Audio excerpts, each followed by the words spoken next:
Coleman Wooten.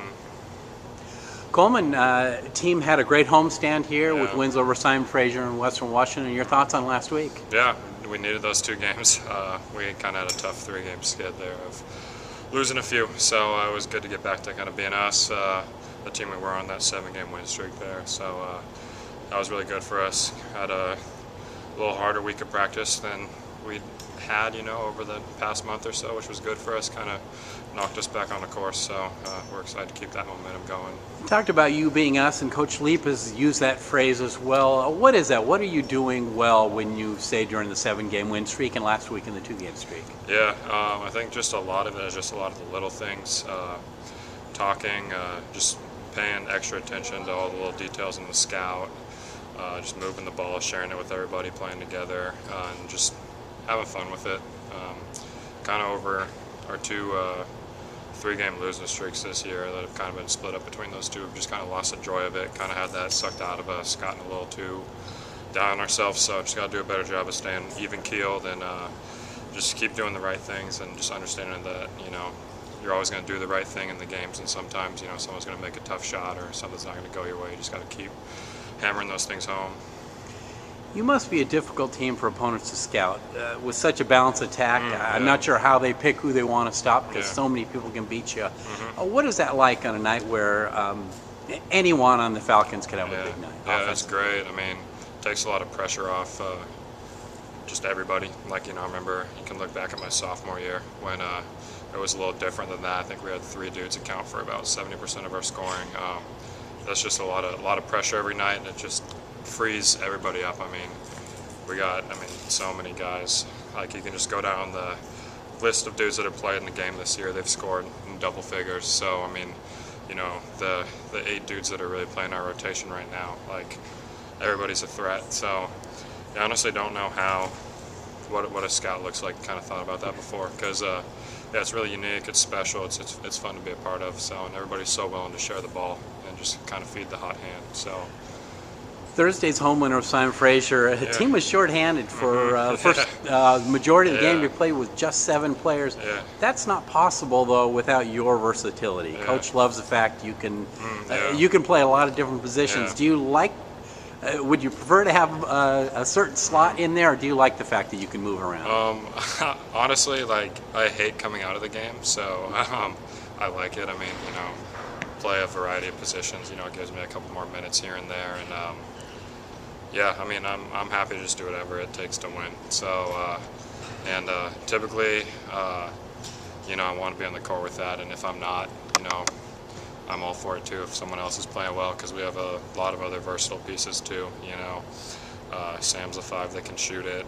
Harry, Gav can play 2 through 4, guard 1 through 4, 1 through 5, honestly. So we got a lot of different versatile pieces. Devontae, years to come, I could see him getting some touches in the post here because he's a big physical point guard. So I think that's just kind of becoming the identity of our team, just being able to be versatile. And for me, it kind of happened with some injuries last year, getting moved to playing the 4 and the 5 sometimes. So, I've enjoyed it, and I'm kind of just happy to do whatever as long as we're winning. I'm a happy camper. So I'm sure Falcons fans who watch the webcast when your team is on the road hear the same thing I do. Inevitably, the webcaster will make a comment about you saying, Coleman Wooten seems like he's been there forever at Salem Civic. I have been. It feels like that between your 4 years of playing the redshirt year. Yeah. One benefit of being around, a 4-year prominent player for 4 playing years, you rack up a lot of numbers. And 2 weeks ago, you scored your 1,000th point. The only 36th player in school history to do that. What do you think about that milestone? It was pretty cool. I mean, I was excited about that. It came on a loss that we got killed on, so it kind of took some out of it, but been able to kind of look back on that, so that was cool. Not something that crossed my mind really. I didn't play a ton my first year here, my freshman year when I got into play, so kind of to do it over 3 years almost, and kind of looking this year I was like, oh yeah, getting kind of close to that, so didn't really notice it. But, that's exactly right. Your first year, I think you scored 84 points, so you something got a lot like of work that. to do in these last 3. Another milestone coming up, hopefully Yeah. that will come in a win.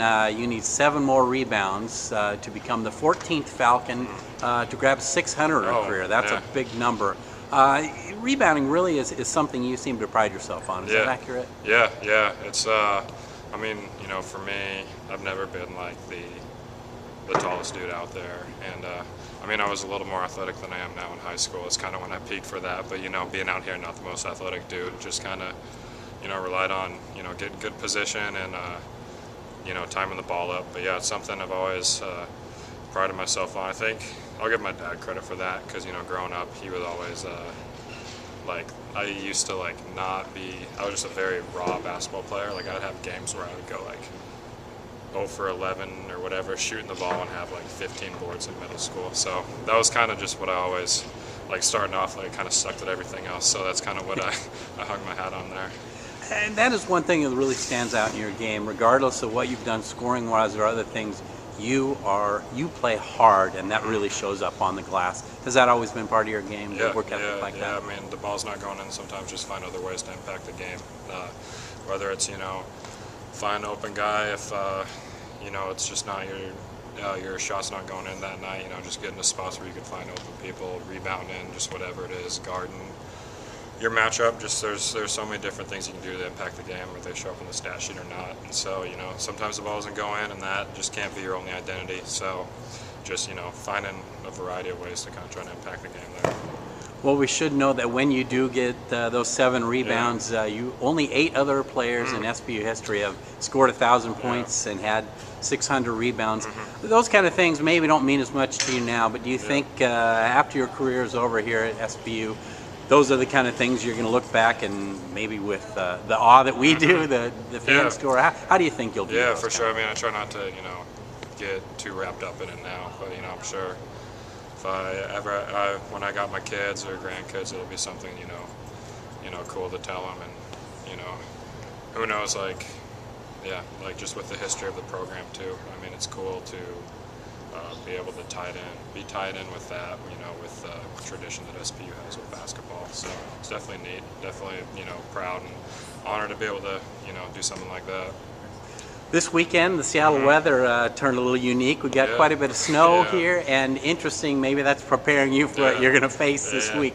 You visit Alaska this week. Your thoughts on a road trip against first Anchorage Thursday and then Fairbanks Saturday, teams that gave you really good battles until you pulled away at the end here in Seattle. Your thoughts on those? Yeah, I mean, Anchorage is a really good team, and like I think they're one of the more underrated teams in our conference.